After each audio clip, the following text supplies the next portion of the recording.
Hello everyone, welcome back to another episode of Login Helps. In today's tutorial video, I'm going to help you learn how to reset your Snapchat account's password when you've forgotten your password during the login process. Keep watching the video till the end without skipping, and don't forget to subscribe to our channel by hitting the subscribe button. Press the bell icon so that you'll never miss another update from us. Now let's begin. Start by tapping open your Snapchat application and then go to the login screen of Snapchat.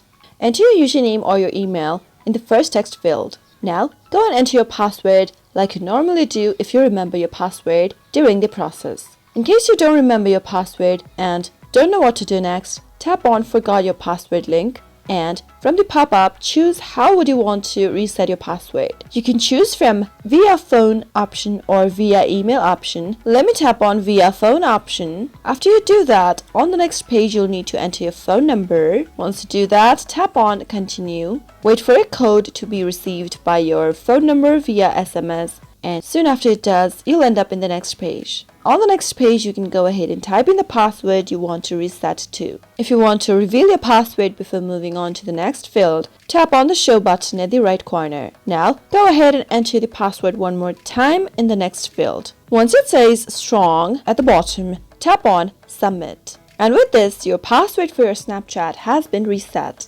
Now, go ahead and enter the password you just changed to. Again, you can double check your password by tapping on this eye icon in the right corner and finally tap on login. And after that, you have been logged into your Snapchat account. That is how you can quickly reset your Snapchat password when you've forgotten your password and don't know what to do next. I hope the tutorial was helpful to you. If it was in any way, go ahead and give it a thumbs up. Feel free to comment down below in the comment box if you have a question or a feedback for us. I'll soon be back with more tutorial episodes. Goodbye till then.